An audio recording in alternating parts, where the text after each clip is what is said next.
네, 여러분 안녕하세요. 네, 오늘 마태복음 26장 두 번째 시간 갖도록 하겠습니다. 이 마태복음 26장 주님께서 그 잡히시던 밤에 일어난 일을 주요 사건으로 다루고 있습니다. 우리 지난 시간에 마리아의 헌신, 예수님의 장례를 준비하는 그의 헌신, 그리고 인간의 탐욕에 쌓여서 예수님을 팔아서 이득을 얻고자 했던 유다. 예. 또 예수님께서 겟세마네 동산에서 피와 땀을 흘리시면서 기도했던, 슬퍼하고 고민하시면서 이루셨던 놀라운 그 하나님의 의에 대해서 우리가 공부하였습니다. 정말 이 예수님께서 지신 이 십자가의 사건은 전에도 없었고 앞으로도 없을, 정말 너무나도 중요하면서도 위대한, 정말 계시록에 나오신 말씀처럼 영광과 존귀를 받기에 합당하신 그런 사건이었습니다. 그 예수님의 죽음 안에 우리의 모든 멸망으로 이끄는 모든 죄악들과 모든 것들이 다 들어가서 있었습니다. 예수님이 그걸 다 안고 죽으신 거죠. 그래서 우리에게 희망이 있는 것입니다. 그분의 부활은 우리에게 새로운 희망을 주고 우리에게 새로운 힘을 주는 것입니다. 그래서 더더욱 이 십자가 사건, 예수님께서 희생제물이 되신 그 사건은 우리에게 있어서 영원토록 연구의 주제가 될 것이며, 도저히 이해될 수 없는 놀라운 주님의 품성을 나타내는 일이었습니다. 오늘 그 두 번째 시간으로 마태복음 26장 26절부터 30절에 있는 그 성만찬 예식에 대해서 우리가 공부하도록 하겠습니다. 예수님께서 그 잡히시던 날 밤에 제자들을 모여놓고 떡을 떼 주시죠. 최후의 성찬이었습니다. 그리고 그 떡이 당신의 몸을 가리킨다고 말씀하시고, 또 포도즙을 나눠주시면서 이것은 내가 흘린 언약의 피라고 이렇게 말씀하십니다. 그리고 내가 다시 이 포도나무에 난 것을 하늘에 가서 먹기 전에 마시지 않을 것이라고, 우리와 함께 마시는 날까지 마시지 않을 것이라고 말씀하세요. 그런 걸 보면 예수님은 정말 사람이 되신 게 분명합니다. 원래 그 하나님은 영이시기 때문에 뭐 먹거나 마시거나 그럴 필요가 없습니다. 근데 예수님께서 내가 이 포도나무에서 나온 즙을 너희와 함께 하나님 아버지의 나라에서 먹을 때까지 마시지 않겠다고 말씀하시는 거 보면 그분이 사람이 되신 게 분명한 것 같습니다. 26절부터 읽겠습니다. 저희가 떡을 때 예수께서 떡을 가지사 축복하시고 떼어 제자들을 주시며 가라사대 받아 먹으라, 이것이 내 몸이라 하시고, 또 잔을 가지사 사례하시고 저희에게 주시며 가라사대 너희가 다 이것을 마시라, 이것은 죄사함을 얻게 하려고 많은 사람을 위하여 흘리는 바 나의 피 곧 언약의 피니라. 그러나 너희에게 이르노니 내가 포도나무에서 난 것을 이제부터 내 아버지의 나라에서 새 것으로 너희와 함께 마시는 날까지 마시지 아니하리라 하시니라. 이에 저희가 참여하고 감람산으로 나아가니라. 30절까지 읽었습니다. 그 누가복음에 보면 39절, 24장 39절을 보면 예수님께서 부활하신 다음에 제자들 앞에 나타나셔서 이런 말씀을 하시죠. 제자들이 믿지를 못하니까 이 죽은 홀령이나 귀신인 줄 알았습니다. 예수님께서 이런 말씀을 하시죠. 39절에 내 손과 발을 보고 나인 줄 알라. 또 나를 만져보라. 영은 살과 뼈가 없으되 너희 보는 바와 같이 나는 있느니라. 요한복음에 보면 예수님께서 그 물고기를 구워서 먹는 장면이 나옵니다. 그래서 제자들로 하여금 내가 귀신이 아니라 영이 아니라 이 살과 뼈가 그대로 있는 너희 보는 바 같이 나는 있느니라 이렇게 말씀하시거든요.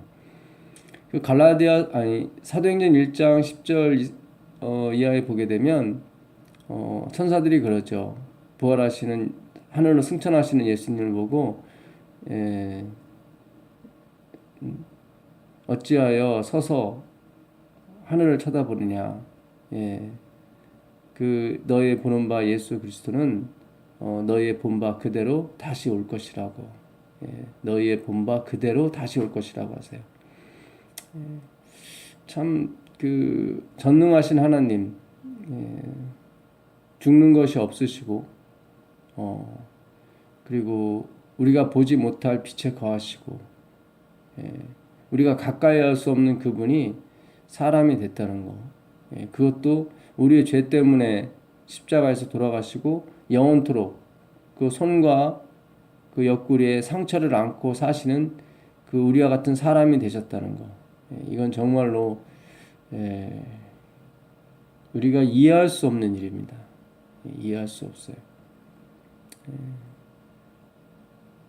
우리가 하나님의 자녀가 되는 것도 이해할 수 없지만 하나님이 인간처럼 되셔서 그것도 영원토록 그 인간의 그 모습을 갖고 사신다는 것은 도저히 이해할 수가 없습니다. 그냥 잠깐 죽으셨다가 잠깐 살아나셔도 우리가 영생을 얻을 수 있는 것이 분명한데 굳이 인간의 모습으로 영원토록 사실 필요가 있을까? 참 우리가 영원토록 하나님만을 바라보고 찬양할 수 있는 것은 바로 그분의 그런 모습을 보고 그럴 수 있는 것 같아요. 그 엘렌 G 화이트의 글에 보게 되면 우리가 하늘에 가서 살 때 다시 죄를 지으려는 욕망이 생길 때 그 예수님의 손에 난 못자국과 옆구리의 상처를 보고 우리가 죄를 지으려고 하는 욕망을 버린다고 그래요. 그러니까 참 우리의 속죄로씀 나약함을 다시 한번 확인하는 말씀이고 다시 한번 우리를 영원토록 사랑하시는 그분이 왜 인간으로 영원토록 사셔야 되는지 그것 또한 우리를 위한 것이라는 거죠. 우리가 범죄하지 아니하고 영원토록 그분을 의지하며 그분이 달려 돌아가신 십자가 그 사건을 기억하고 다시 한번 우리 죄가 그 하나님을 그 착하시고 영화로우신 하나님을 인간이 되게 만들었다는 것을 우리가 자각하게 된다는 거죠. 그럼으로써 우리는 다시 한번 그 예수님과 아버지 하나님께 영광을 돌리고 찬송과 경배를 드리는 거죠. 이 예수님이 영원토록 인간이 되신 이 사건은 우리의 영원한 숙제이며 연구 과제입니다. 참 우리로서는 이해할 수가 없어요. 그저 감탄만이 나올 것이며 우리는 계속 행복하게 오늘보다는 내일이 내일보다는 모레가 더더욱 행복하게 우리는 자유롭게 사는데 우리를 위해서 돌아가신 예수님은 영원토록 그 예수라는 육체 안에 갇혀서 사시는 거죠. 그것도 손에 못자국을 가진 채로 옆구리에 상처를 가지신 채로 참 답답하실 텐데요. 여러분 뭐 아무리 좋은 집이라도 그곳에서 나오지 못하고 영원토록 살려면 살 수 있겠습니까?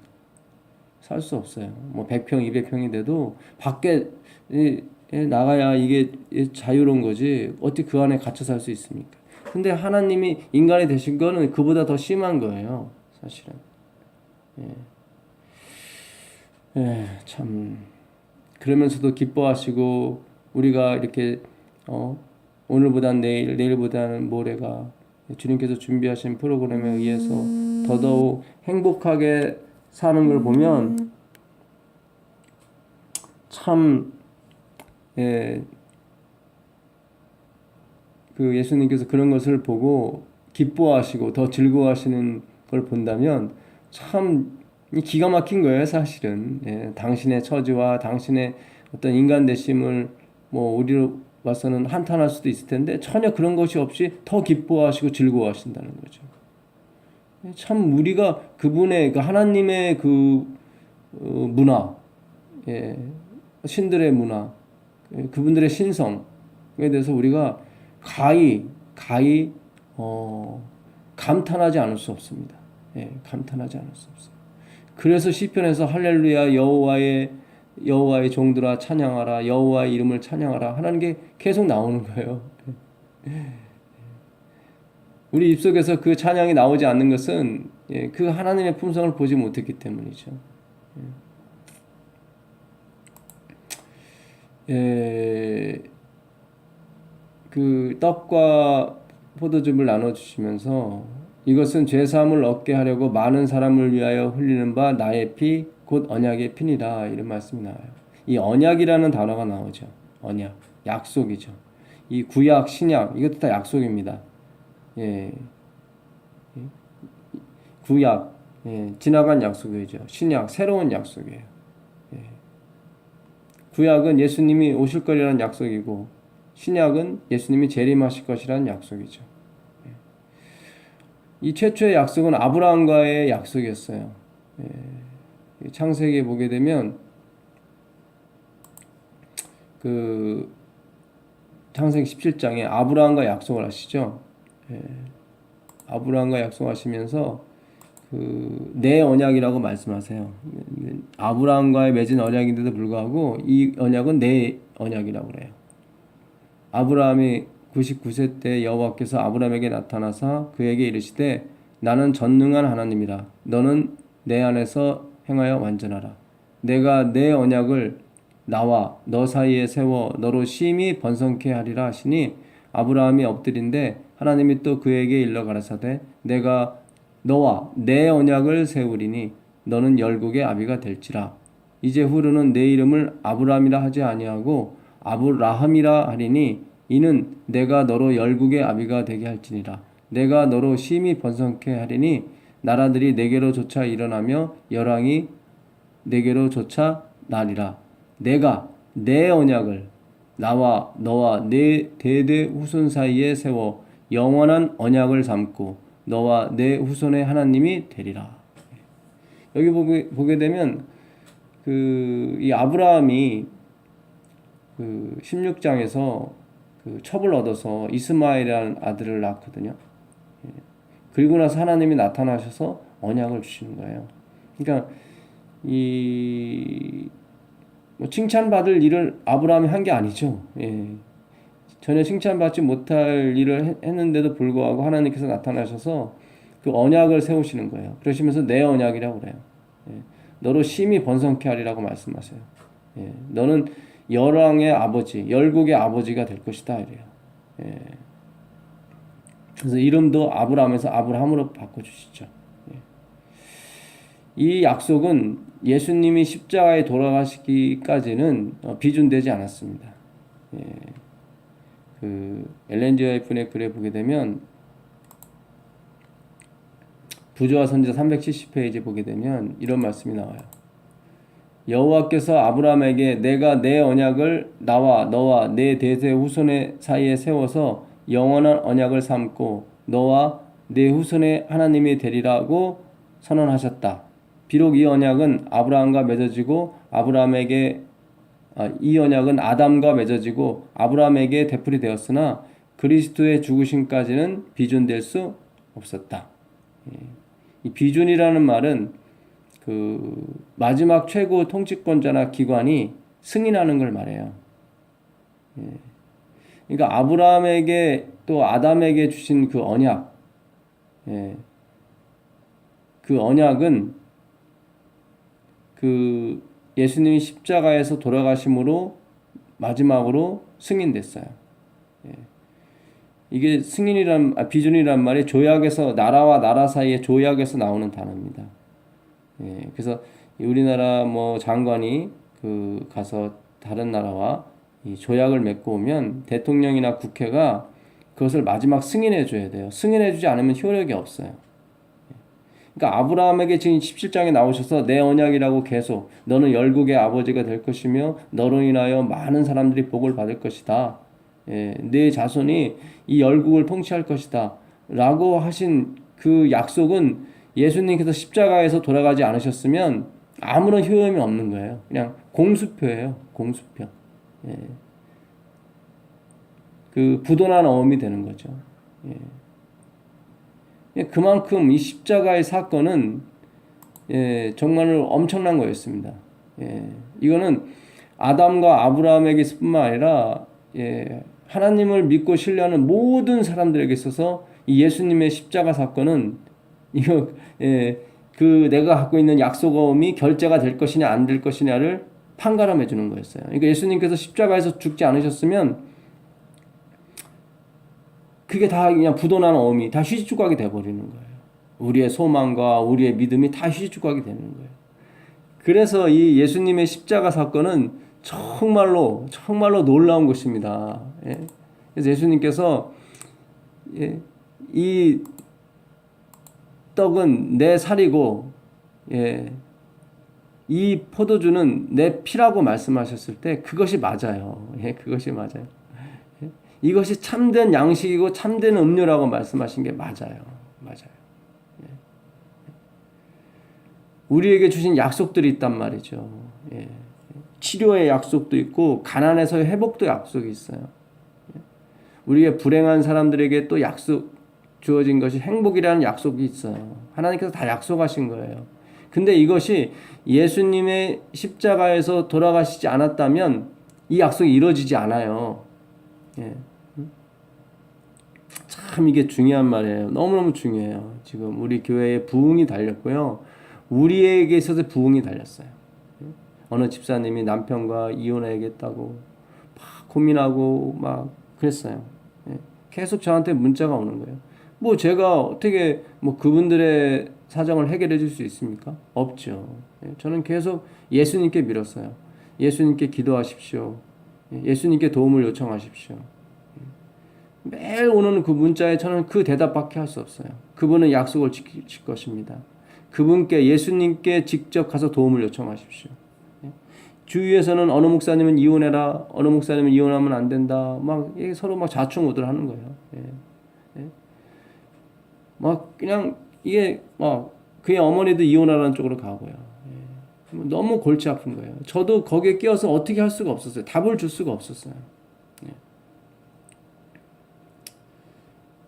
근데 이게 또 예수님께 기도하십시오. 저도 기도하겠습니다. 라고 하는 것이 이게 금방 효과가 또 안 와요. 그러다 보니까 발을 동동 구를 수밖에 없고, 아이고, 내가 예수님께 맡기고 가만히 있는 것이 과연 이게 옳은 것인가? 라고 막 고민하고, 저 자신도 이게 뭐 해결이 안 되니까. 이 부부 관계는 이 칼로 물베기 아닙니까? 근데 참 신기한 것은 이게 세월이 지나고 몇 달이 지나니까 이게 참 기가 막힌 일들이 벌어지는 거예요. 참 놀라워요. 거의 이혼이 확실시 됐는데 부인의 마음이, 집사님의 마음이 돌아가고 이제 다시 만나서 잘 사는 그런 계기가 됐다는 것이죠. 기가 막힌 거예요. 참. 그래서 제가 그 집사님한테도 이거 너무 놀랍지 않습니까? 몇 달 전만 해도 이거 어떻게 해결합니까? 어떻게 하면 좋겠습니까? 발을 동동 굴렀을 때 사람을 의지하려고 하고 사람을 찾아가서 물어보고 막 그랬을 때 우리 예수님께 물어보자고, 예수님께 여쭤보자고. 그랬더니 정말로 방백과 사람을 의지하는 것보다 예수님을 의지하는 것이 정말로 늦은 것 같지만 정말로 확실해요.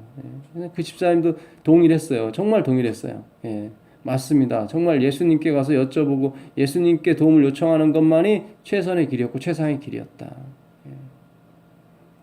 이 방송을 듣는 분 중에 정말로 이 일은 하나님도 해결하지 못할 거야 라는 일까지라도 예수님께 의탁하고 맡기시면 당장은 뭐가 안 보이는 것 같고 이 눈에 아무 증거 안 보이는 것 같지만 세월이 지나면 반드시 예수님께서 가장 좋은 결과를 내주십니다. 근데 그 결과가 어떻게 나왔냐면 바로 그리스도의 십자가에서 나왔다는 거예요. 그 요한복음을 볼게요. 요한복음을 보시면 요한복음 5장을 6장을 보겠습니다. 요한복음 6장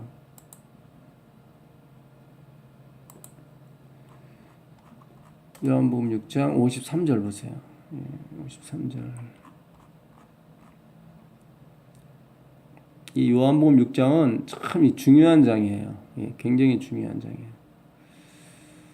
53절 보시면 예수께서 이르시되 내가 진실로 진실로 너에게 이르노니 인자의 살을 먹지 아니하고 인자의 피를 마시지 아니하면 너희 속에 생명이 없느니라. 당연하죠. 당연해요.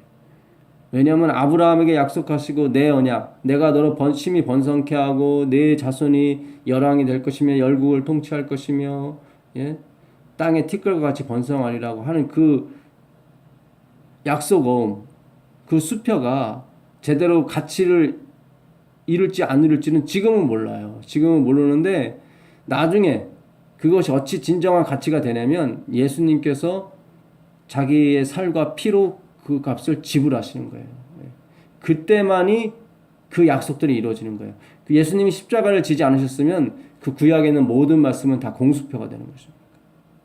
이렇듯 우리에게 있어서 십자가는 정말 엄청난 일이었어요. 엄청난. 그러니까 예수님께서 그 말씀하시는 거예요. 인자의 피를 마시지 아니하고 인자의 살을 먹지 아니하면 생명이 없는 거예요. 예수님께서 십자가에서 돌아가셔서 그 피를 흘리지 않고 살을 우리한테 주지 않으시면 우리에게 약속했던 그런 것이 다 공수표가 돼버리는 거예요. 참 우리가 이거를 정말 연구해야 돼요. 정말 공부해야 돼요. 정말 기도해야 돼요. 우리가 그 예수님의 십자가의 가치를 깨닫게 해달라고. 예수님이 지신 그 피의 가치를 깨닫게 해달라고. 예수님이 흘리신 그 언약의 피에 대해서 우리가 깨닫게 해달라고 우리가 정말로 기도해야 돼요. 생명이 없는 거예요. 공수표, 약속어음이에요. 그 휴지로도 못 써요, 약속어음은. 거기 아무리 1,000억, 2,000억이 써 있어도 우리가 가장 신뢰하지 못하는 사람이 누굽니까? 공수표를 남발하는 사람이죠. 말만 그렇듯하게 하고 결과는 없는. 우리는 그런 사람을 신뢰하지 않아요. 우리가 예수님을 신뢰할 수 있는 것은 그분이 엄청난 약속을 했음에도 불구하고 그것을 다 유효하게 만드셨다는 거죠. 그래서 그분의 십자가를 지냐 안 지냐는 우리에게 있어서 영생이나 멸망이나를 좌우하는 거였어요. 정말로 이 26장은 정말로 우리에게 있어서 내가 영생으로 가느냐 안 가느냐를 결정짓는 아주 중요한 거였단 말이죠. 지금 지나간 일이니까 그렇지. 이미 예수님이 다 이루어진 결과를 우리는 읽고 보기 때문에 그냥 아무 의미 없이 읽지만 그렇지 않아요. 너무너무 우리에게 있어서 정말로 행복이냐 불행이냐, 내가 여기서 암으로 죽느냐 아니면 더 살 수 있느냐를 결정짓는 거였어요. 단지 몇십 년을 더 사는 것도 우리에게는 굉장히 뭡니까 조바심 나고 정말 애타게 하고 정말 그런 거 아닙니까? 그런데 이건 영생을 좌우하는 거였단 말이죠. 내 살을 먹고 내 피를 마시는 자는 영생을 가졌고 마지막 날에 내가 그를 다시 살리리라. 내 살은 참된 양식이요 내 피는 참된 음료로다. 내 살은 참된 양식이요 내 피는 참된 음료로다. 이게 바로 주제예요. 이게 바로 주제예요. 내 살은 참된 양식이에요. 바로 예수님이 십자가에 돌아가셔야만 우리가 갖고 있는 약속이 돈의 가치가 되는 겁니다. 하나님이 약속하신 거 있어요. 내가 너를 번성케 하고 번성케 할 것이다. 내가 너를 복주고 복줄 것이다. 그 복이 언제 오냐면 예수님이 십자가에 돌아가실 때 와요. 이걸 우리 지금 신앙에 적용하게 되면 예수님께서 신구약을 통해서 우리에게 약속하신 것이 있어요. 그 약속도 마찬가지예요. 여러분에게 건강을 약속하셨든지 행복을 약속하셨든지 뭐 가난에서 탈피하는 걸 약속하셨든지 뭐 더 나은 영적 삶을 약속하셨든지 아니면 영생을 약속하셨든지 그런 모든 것이 실제적으로 우리 손에 들어오는 것이 바로 십자가 사건을 이해하는 거예요. 깨닫는 거예요. 예수님이 흘리신 피의 가치를 깨닫는 거예요. 근데 이 깨달음은 내 스스로가 깨달을 수가 없어요. 오직 예수님께서 보내신 그리스도의 영만이 그걸 깨닫게 되는 것입니다. 하나님이 저한테 지금 200년의 삶을 약속해 주신다면 저는 제가 전에 다녔던 교회 빚을 제가 갚을 마음이 있습니다. 200년인데요. 어마어마한 연수잖아요. 200년이요. 하나님이 보장만 해주신다면.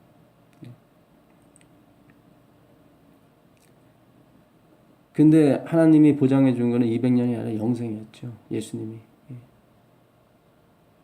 우리는 다 서로 구원받았다고 그래요.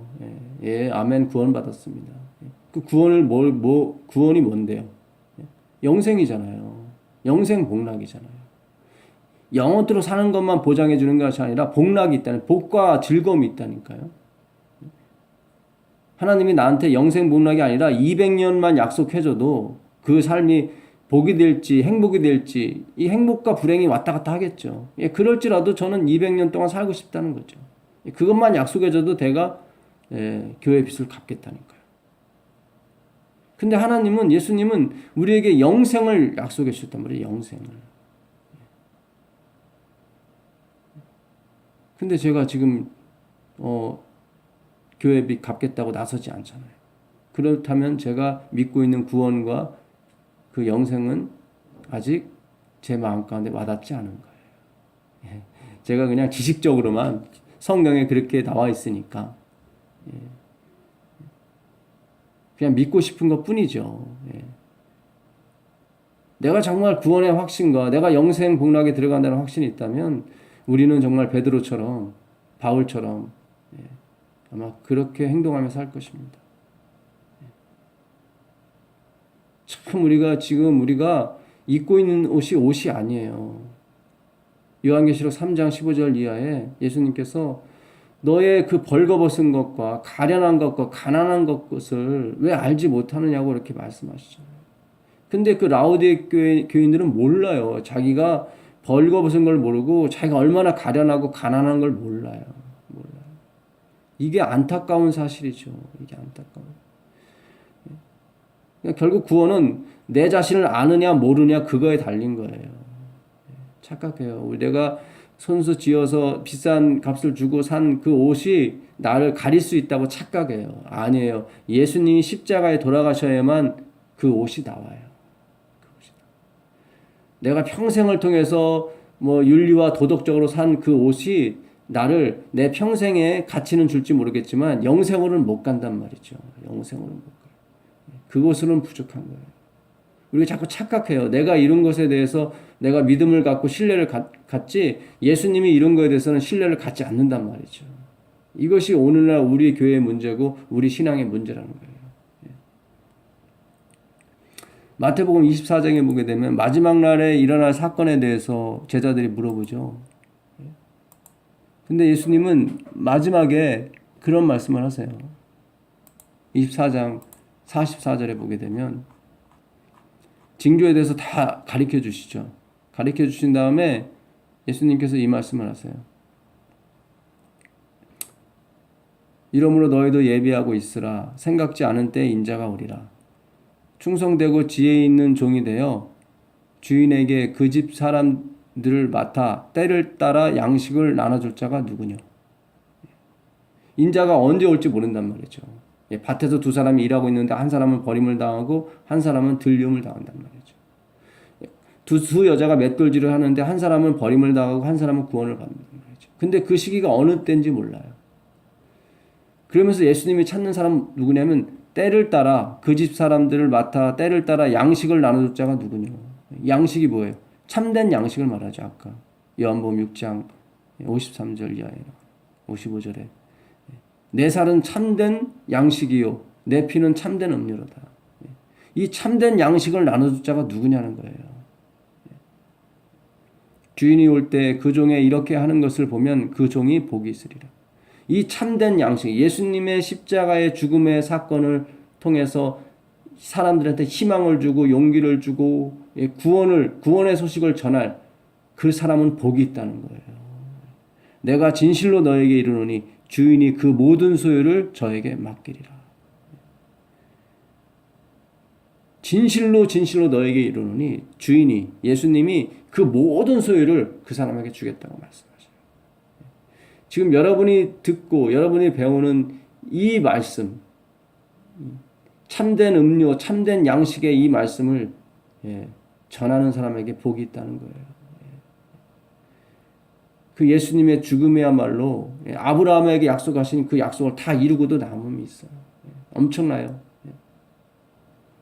여러분들이 그 약속에 파묻혀지길 바랍니다.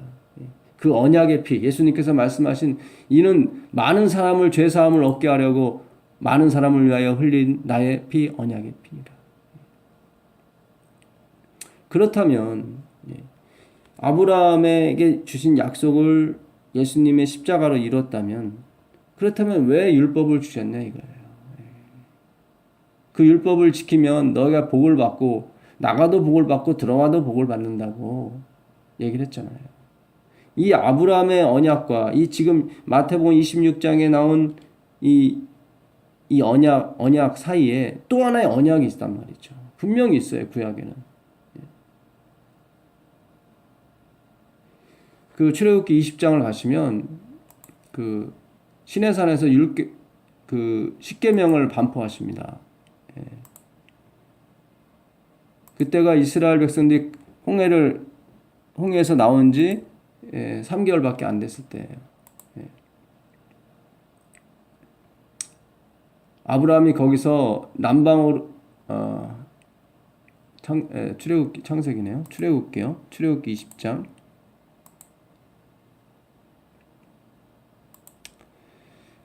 이때가 그들이 출애굽한 지 한 50일째 되는 날이었어요. 그러니까 오순절쯤 되는 때 지금 십계명이 반포되는 거예요.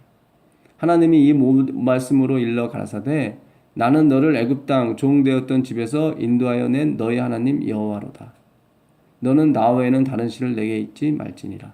너를 위하여 새긴 우상을 만들지 말고 또 위로 하늘에 있는 것이나 땅에 있는 것이나 땅 아래에 있는 것에 아무 형상든지 만들지 말라. 또 여호와의 이름을 만년때 일컫지 말라. 안식일을 기억하여 거룩히시라. 부모를 공경하라. 살인하지 말라. 간음하지 말라. 도둑질하지 말라. 이렇듯 십계명을 주세요. 그 다음에 21장에 보면 내가 내 백성 앞에 세울 율례는 이러하니 네가 히브리 종을 사면 그가 6년 동안 섬길 것이요 제 7년에는 값없이 나가 자유할 것이라. 이제는 어떤 법칙을 주세요. 십계명 외에 이스라엘 백성들이 이 사회에서 살아가야 될 사회 법규죠. 사회 법규를 21장부터 주십니다. 22장 사람이 소나 양을 도둑질하여 잡거나 팔면 그는 소 하나에 소 5으로 갚고 양 하나에 양 4으로 갚을지니라. 사람이 물건을 훔치면 5배나 4배를 갚으라는 거예요. 이게 사회 법규죠. 23장 가보겠습니다. 너는 허망한 풍설을 전파하지 말며 악인과 연합하여 무함하는 증인이 될지 말며, 이 거짓 증인하지 말라는 거예요. 이렇듯 하나님은 십계명 외에도 여러 가지 법규, 이 법규가 보통 구약에 나온 법규가 675개 정도 된대요. 상당히 많죠. 이런 법규들을 주세요. 율법을. 24장 가보겠습니다.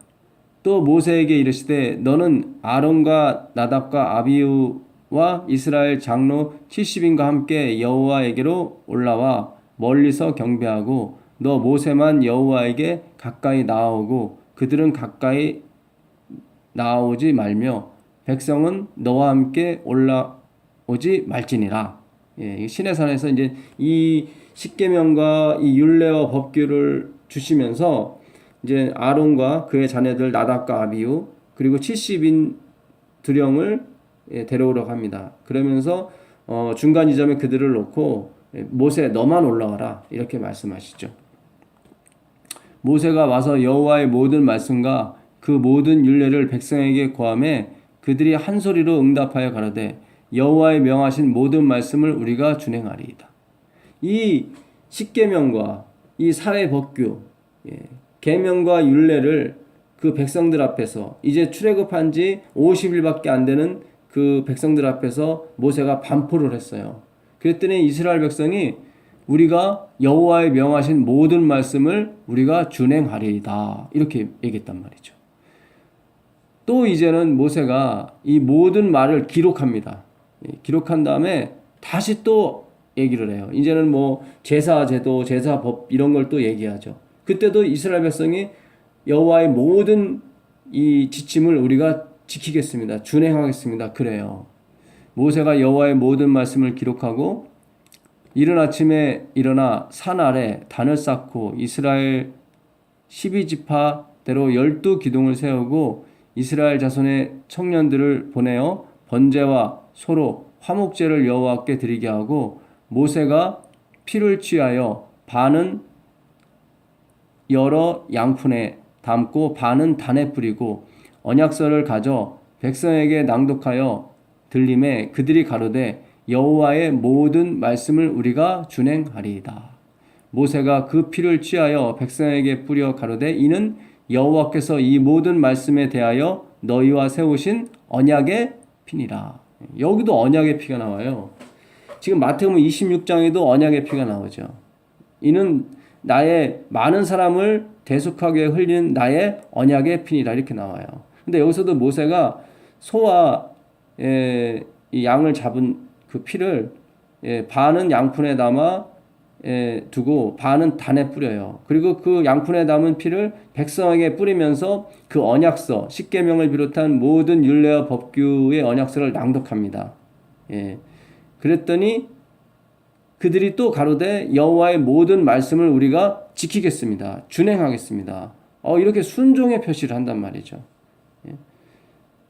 그래서 이 모세가 하는 말이 너희가 여호와 하나님과 약속을 맺었다. 그 피의 증거가 그 약속의 증거가 뭐냐면 이 소를 잡고 이 소의 피가 바로 증표다. 이제 여호와의 말씀을 잘 준행하는 사람은 어떻게 해요? 복을 받아서 나가도 복을 받고 들어와도 복을 받고 만약에 여호와의 말씀을 준행치 아니하는 사람은 어떻게 됩니까? 나가도 저주를 받고 들어와도 저주를 받아요. 참 이게 아브라함과 예수님의 십자가 사건 사이에 이게 또 다른 언약으로 등장해요. 이 율법이라는 것이. 그래서 많은 사람들이 율법주의에 대해서 경계를 하고 또 한편으로 율법을 또 어떻게 할 수가 없는 거예요.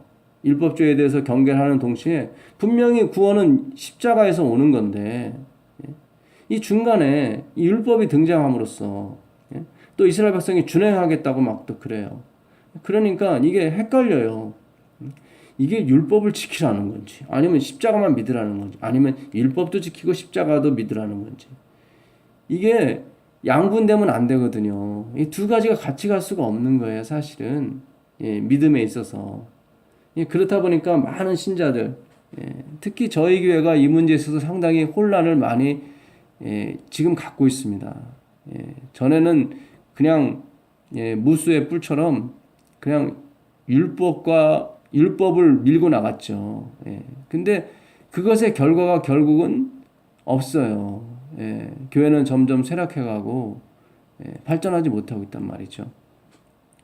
자, 여기 엘렌 G 화이트의 글을 우리가 봄으로써 좀 더 이렇게 이걸 좀 자세히 연구할 수 있을 것 같습니다. 화이트도 이 똑같은 질문을 해요. 부조와 선지자 371페이지 보게 되면 아브라함과의 언약에 구원의 약속이 포함되었다면 그렇죠? 아브라함과의 언약에 구원의 약속, 예수님 십자가에 지실 것을 약속이 포함되었다면 그래서 우리가 그 약속을 예수님께서 이루셔서 우리에게 복이 되어서 들어온다면 굳이 왜 시내산에서 다른 언약을 세우셨을까? 왜 시내산에서 율법을 주시면서 신명기 28장 1절부터 15절까지 보게 되면 복에 대해서 나오거든요. 너희가 나의 율법을 나의 법규를 지키면 너희가 꼬리가 되지 아니하고 머리가 될 것이다. 신명기 30장에 보게 되면 여기 생명과 복과 사망과 저주의 길이 두 개가 있는데 너희나 선택하라는 거예요.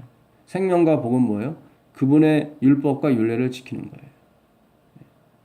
참 이게 헷갈립니다. 그래서 우리가 참 이게 율법주의는 안 좋은 건 줄도 알면서 그렇게 가요. 왜냐하면 성경에 이렇게 나와 있으니까.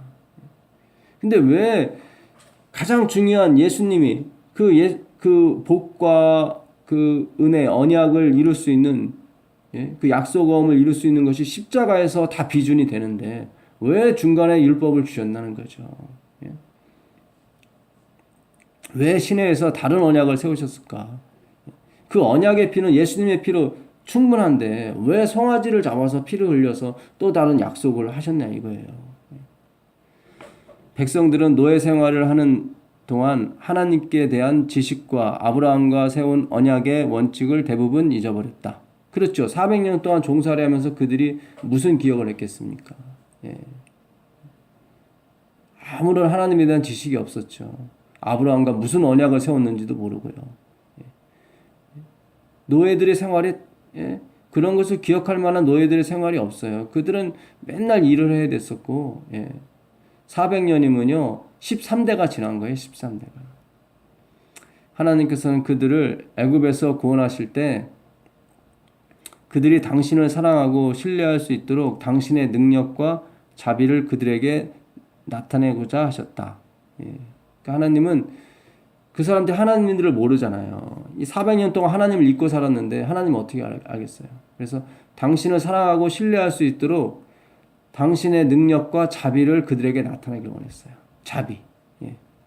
그리고 그들이 자신의 무력함과 하나님의 도우심의 필요를 깨닫도록 하기 위하여 그들을 홍해 곧 애굽의 추격을 받았을 때 도망할 길이 없어 보이는 곳으로 인도하셨다. 그들을 홍해 앞길로 인도한 것은 자신들이 얼마나 무력한 존재고, 그래서 자신들은 하나님의 도움이 필요한 존재며, 또한 하나님의 능력이 얼마나 크신가를 그들에게 보여주기를 원하셔서 그들이 갈 길이 없어 보이는 그 길로, 홍해길로 인도하셨다는 거죠. 그리고 나서 그들을 위하여 구원을 이루셨다. 그리하여 그들은 하나님께 대한 사랑과 감사, 그리고 그들을 도우시는 그분의 능력에 대한 신뢰로 채워졌다. 이게 바로 출애굽기 15장에 나온 미리암의 노래였죠. 소고와 북을 치면서 여호와는 우리의 반석이시며 방패시며 우리의 구원의 뿌리로다. 이렇게 막 찬양의 노래를 부르죠.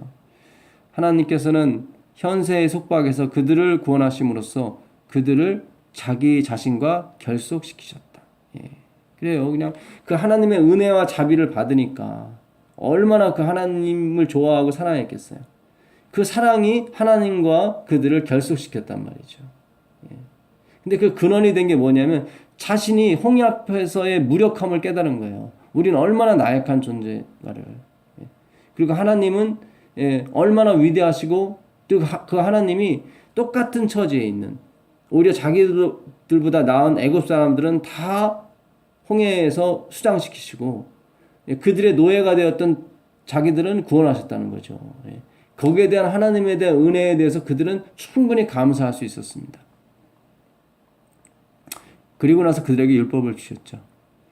그러나 그들의 마음에 새겨져야 할 더 큰 진리가 있었다. 그것보다 더 큰 진리가 있었대요. 그것보다. 그들은 우상 숭배와 부패 가운데서 살았으므로 하나님의 거룩하심, 그들의 마음속에 가득 찬 죄악, 하나님의 엄청난 거룩하심, 그리고 자신들의 마음속에 가득 찬 이기심과 죄악, 그들 스스로는 하나님의 율법을 순종하기에 전혀 무능함, 그들 스스로는 그 하나님의 높으신 그 십계명을 순종하기에 전혀 무능함, 그리고 구세주의 필요 등에 대하여 바른 개념을 가지고 있지 않았다는 거죠. 이 모든 것을 그들은 배워야 했다. 뭘 배워야 했냐면 그들은 하나님의 거룩하심, 정말 흠이 없고 거룩하심, 그리고 자기 자신들의 엄청난 부족함, 가득 찬 죄악, 이기심, 그리고 자기들 스스로는 하나님의 율법을 순종할 수 없다는 그 무능, 참 자기 자신의 정말 속절없음, 무력함, 그리고 구세주의 필요, 이런 네 가지 외에도 정말 그들은 이것이 아까 하나님께서 홍해를 가른 기적보다 이것이 더더욱 그들에게 더 크게 다가온 진리였다는 거죠. 이것을 배우길 원하셨어요. 그래서 아까 그들에게 그 율법을 반포하셨을 때 그들이 입에서 준행하겠습니다, 준행하겠습니다 라는 대답을 하나님께서 원하신 것이 아니라 아이고 주님, 우리는 준행할 수가 없습니다.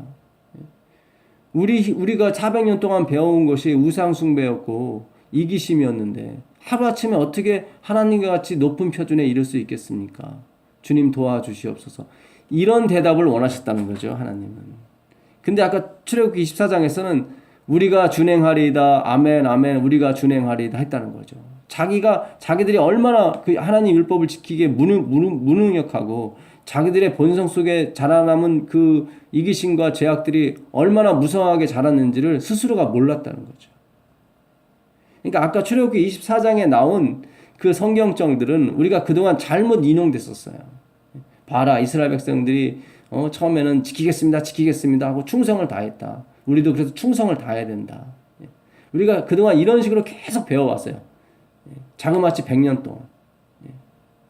엘렌 G. 화이트 부인이 1914년에 사망했습니다. 주안에 잠들었습니다. 2015년이니까 101년 됐어요. 101년 동안 우리는 계속 준행하리이다. 순종하는 이 순종의 목소리만이 진정으로 하나님께 연락이 되고 하나님을 기쁘시게 하고 우리에게 큰 복이 될 거라고 믿었단 말이죠. 근데 그게 아니었어요. 하나님께서는 그들을 신의 광야로 인도하사 당신의 영광을 나타내 보이시고 그들에게 순종을 조건으로 큰 축복을 약속하시면서 당신의 율법을 주셨다. 순종을 조건으로 너희들이 순종하게 되면 나가도 복을 받고 들어가도 복을 받고 너희 집안에 있는 모든 떡받죽 그릇도 모든 광주리도 복을 받을 것이다. 순종을 조건으로 큰 축복을 약속하셨어요. 너희가 내 말을 잘 듣고 내 언약을 지키면 너희가 내게 대하여 제사장 나라가 되며 거룩한 백성이 되리라. 백성들은 그들의 마음의 죄악과 그리스도 없이는 그들이 하나님의 율법을 지킬 수 없다는 것을 인식하지 못하면서도 선뜻 하나님과 언약을 맺었다. 그러니까 하나님이 이 충성을 조건으로, 순종을 조건으로 율법을 주셨단 말이죠. 근데 그 율법을 주신 목적은 그걸 지키라는 것이 아니라 우리가 얼마만큼 죄악에 빠져 있었고 우리가 그것을 지킬 수 없는 존재라는 것을 하나님의 은혜가 없이는 그 그리스도의 은혜가 없이는 예수님 없이는 우리가 하나님의 율법의 1.1획도 지킬 수 없다는 것을 인식하지 못했다는 거죠. 그러면서도 선뜻 하나님과 언약을 맺었다는 거예요. 우리가 준행하리다. 여기서 언약을 맺으면 안 돼요. 여기서 주님, 우리는 할 수 없습니다. 그 언약을 맺을 수가 없습니다. 우리는 그 언약을 지킬 수가 없습니다. 그 대답을 하나님은 원하셨는데 이들은 반대로 대답을 한 거예요. 우리가 준행하리이다. 참 이게 오늘날 우리에게 정말 큰 쇼크로 다가옵니다. 물론 하나님의 율법을 완전히 다 지킨 사람은 그 축복을 다 받습니다. 받아요.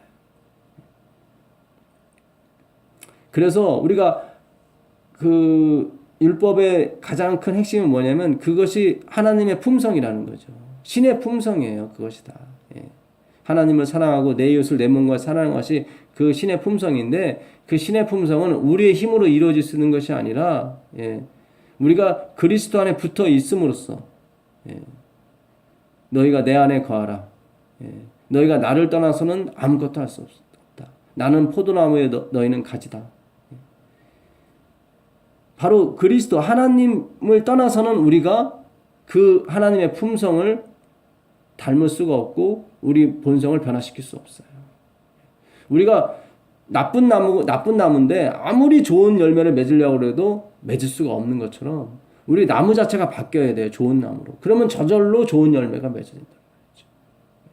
지금 이스라엘 백성들은 자기들은 3년 동안 나쁜 나무로 살아왔단 말이죠. 하나님께서 너희들이 좋은 열매를 맺으면 엄청난 복을 주겠다 했더니 그 좋은 열매만 관심이 있어서 자기들을 못 본 거예요. 그래서 선뜻 계약을 맺어버린 거예요. 여기서 계약을 맺으면 안 된단 말이죠. 우리가 예수님을 받아들이고 우리가 예수님의 복음을 받을 때도 마찬가지예요. 그 다음에 오는 축복만 바라보고 선뜻 언약을 맺으면 안 된단 말이죠. 헌금을 할 때도 마찬가지고요. 무엇을 하든지 우리가 정말 우리 자신을 살펴봐야 돼요. 이것이 억압에서 나오는 건지 내 자유의 의지에서 내가 정말로 그렇게 되고 싶어서 받아들이는 건지 우리가 정말로 깊이 생각해 봐야 돼요. 우리는 욱하는 마음으로 우리의 명예와 나 자신의 자부심과 자존심을 살기 위해서 헌금 서약을 한다거나 하는 그런 일이 얼마나 비일비재합니까? 이것을 하면 하나님께서 나한테 복을 내려주시고 나를 기뻐하실 거야. 이들도 그렇게 생각했었어요. 그 복을 받고 하나님의 사랑을 받기 위해서 선뜻 언약을 맺었단 말이죠.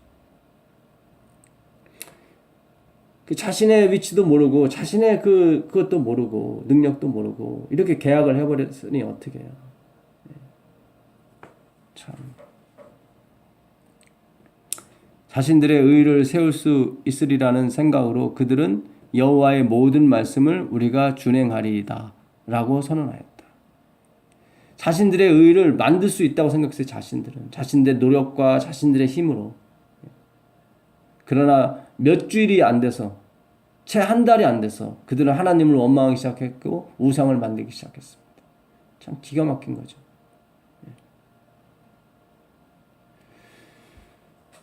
그러니까 출애굽기 24장에서 하나님께서 원하신 대답은 우리가 준행하겠습니다가 아니었어요.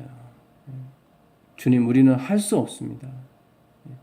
나의 가련함과 나의 벌거벗음과 나의 가난함을 불쌍히 여기소서. 그거였단 말이죠. 누가복음 18장에 그 바리새인의 기도가 나오잖아요. 나는 토색, 불이 가늠하는 자와 같지 아니하고 저 세리와도 같지 않음을 감사하나이다. 나는 일에 2번 금식하고 그리고 11조를 드리나이다. 그 사람은 의롭다 판정을 받지 못했단 말이죠. 그러나 세리는 어땠습니까? 하늘을 우러러 얼굴을 들지 못하고 나를 불쌍히 여기소서 나는 죄인이로소이다. 그 대답을 원하셨던 거예요. 하나님께서는 그 대답을. 나더러 주여 주여 하는 자마다 다 천국에 들어갈 것이 아니에요. 그날에 많은 사람들이 나더러 이르되 주여 주여 우리가 주의 이름으로 선지자 노릇하고 주의 이름으로 귀신 쫓아내고 주의 이름으로 많은 권능을 행하지 않았습니까? 예수님 오실 때 그 대답을 원하는 게 아니에요. 하나님께서는. 주여 죄인 오라 하실 때 저의 이름을 불러주소서. 그 대답을 원하시는 거예요. 그 대답. 우리가 지금 100년 동안 지금 이게 진짜 이게 예언의 신을 제대로 연구를 안 했어요. 성경을 제대로 연구 안 했어요. 하나님이 원하신 대답이 무엇이었는지 우리가 정확히 가르치지 못했고 정확히 듣지 못했습니다. 그러나 놀랍게도 하나님께서 이제 은혜를 베푸시고 우리의 눈을 뜨게 해주셔서 예언의 신을 똑바로 보게 해주시고 성경의 말씀을 똑바로 이제 이해할 수 있도록 허락해 주셨다는 거죠. 이제 누구를 탓하고 누구를 비난해서도 안 됩니다. 이제 우리가 새로운 마음으로 다시 백의종군해야 되는 거죠. 다시 돌아가야 되는 거예요. 지금 여기서 대충 고쳐서 이렇게 가려고 하시면 안 돼요. 완전히 내가 쌓은 공적, 내가 쌓은 지위, 내가 쌓은 의를 이제 완전히 버려버려야 돼요. 뭐처럼? 배설물처럼. 이제 백의종군 해야 돼요. 백의종군. 다시 신학과에 가서 배울 필요가 있다면 다시 배워야 되고요. 다시 내가 성경 공부를 해야 된다면 다시 해야 됩니다. 내가 어떤 지위에 있든, 목사의 지위에 있든, 장로의 지위에 있든, 집사의 지위에 있든, 다 이제 내려놔야 됩니다. 자신의 의를 다 내려놔야 돼요. 그리고 백의종군 유치원으로 돌아가서 다시 배워야 되는 것입니다.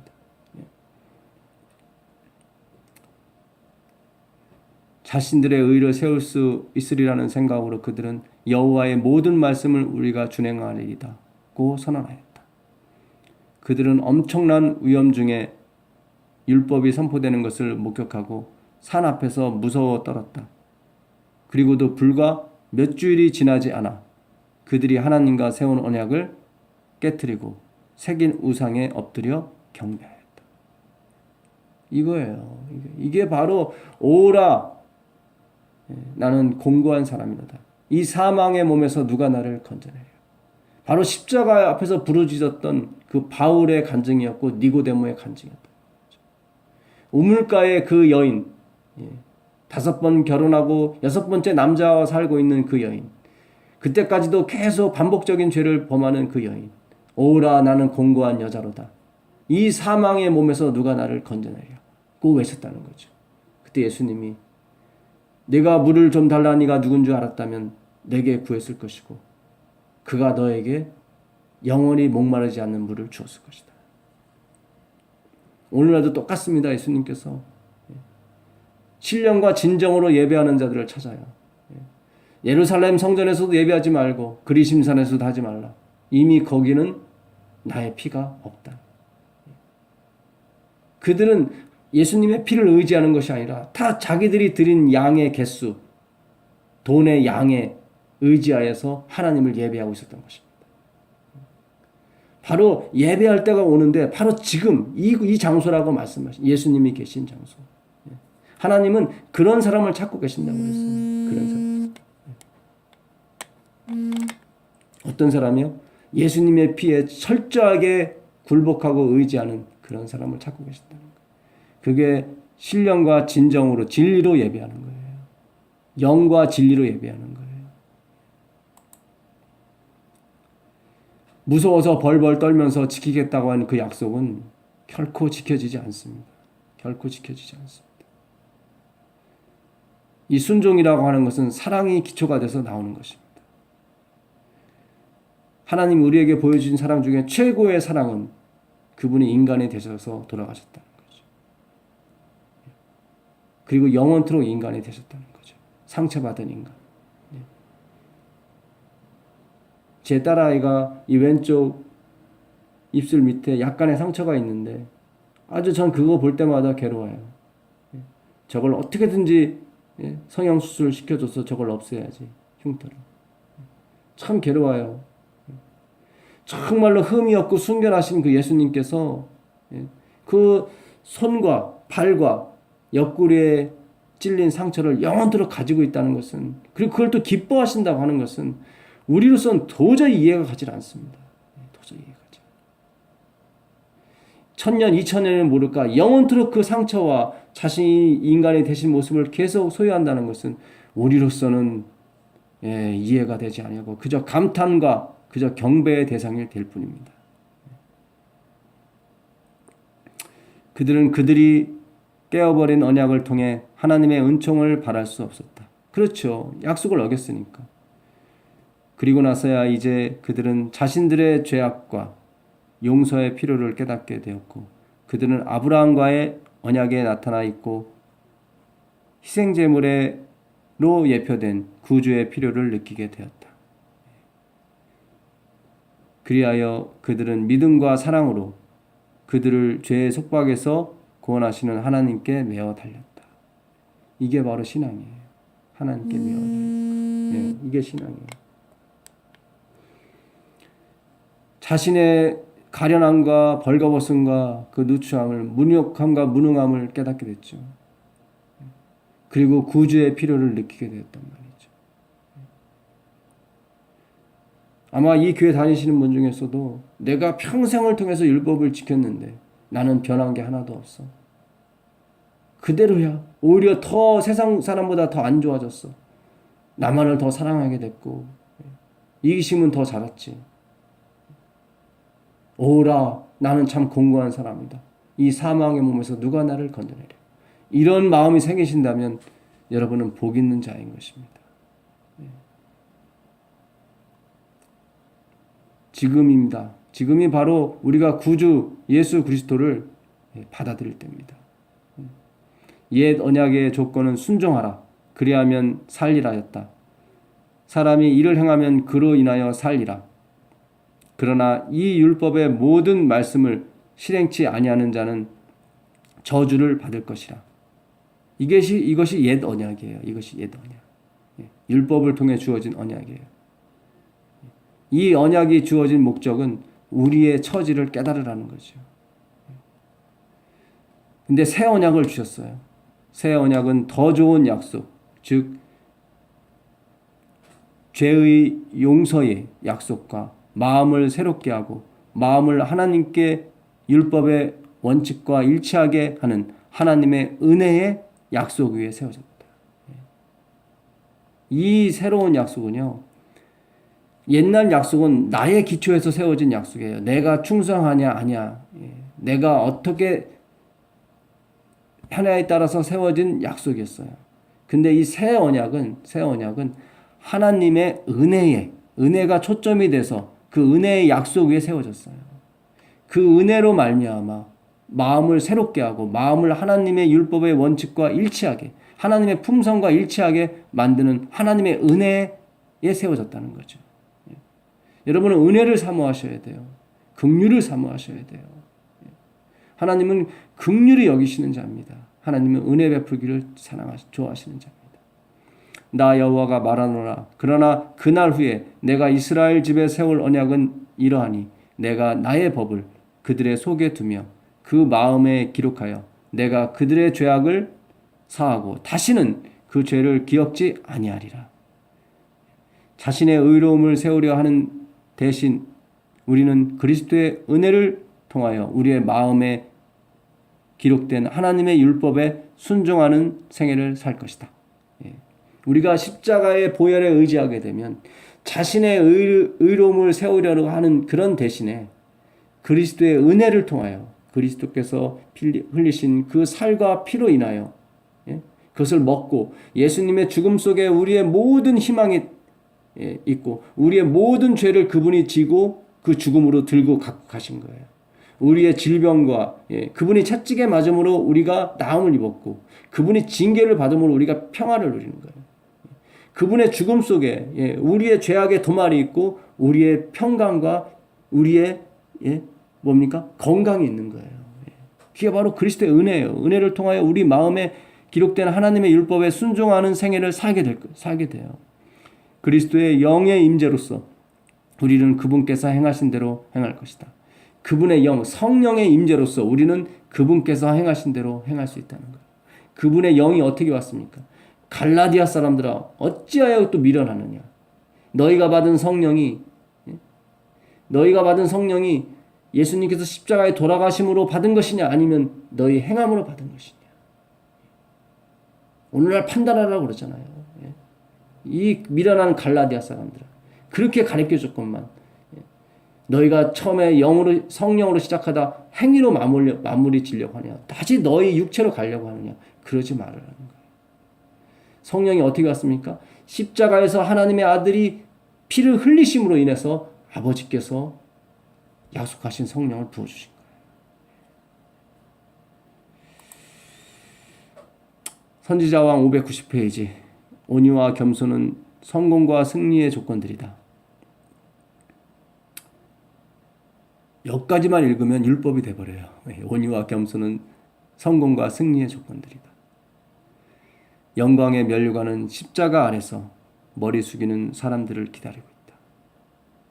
영광의 면류관, 영생의 면류관, 행복의 면류관, 부유의 면류관, 치유의 면류관, 부흥의 면류관, 그 영광의 면류관은 십자가 아래서 머리 숙이는 사람들을 기다리고 있다.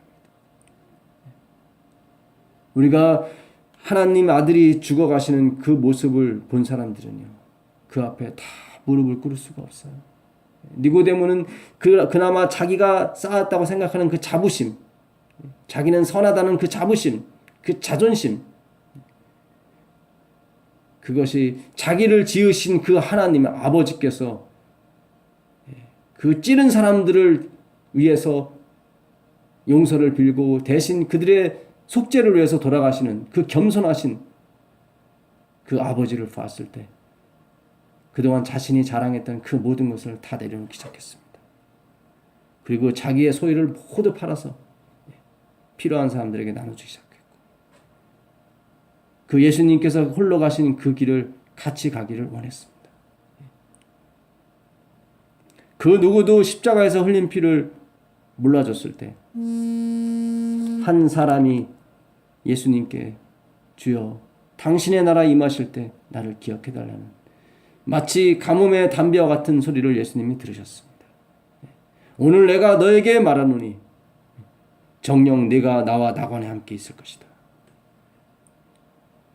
오늘도 그 십자가에서 그 강도에게 베푸신 그 자비의 음성을 오늘도 역시 유효하다고 화이프는 말하고 있습니다. 그 기별은 세상 끝날까지 전파될 하나님의 복음이라고 말하고 있습니다. 오늘 정말 이 마태복음 26장 이 나의 흘리는 바 이 피는 언약의 피라고 했던 그 말씀 거기에 모든 것이 달려 있었고 그곳에 우리의 천국의 열쇠가 있었음을 오늘 우리 다시 한번 확인합니다. 그리고 우리에게 주신 구약의 율법은 우리 자신을 바로 알라고 주신 율법이었다는 것. 내가 얼마나 못난 사람이고 내가 얼마나 무능한 사람이고 내가 얼마나 이기적인 사람인가를 다시 한번 조명케 해주시기 위해서 예수님께서 주신 율법이었다는 거죠. 그 애굽에서 400년 동안 우상 숭배에 빠진 그들은 자기 자신에 대해서도 몰랐습니다. 하나님에 대해서 몰랐고요. 오늘 우리가 십자가 앞에 머리를 숙여야 되는 것입니다. 그 십자가의 은혜와 그 용서의 피가 우리 마음속에 녹아들 때 우리는 율법이 아니라 그 율법의 원본이신 그리스도의 품성이 우리 마음 가운데 들어옴으로 말미암아 율법이 요구하는 모든 바를 만족시킬 수 있는 것입니다. 이것이 놀라운 복음이며 놀라운 하나님의 영광이며 은혜입니다.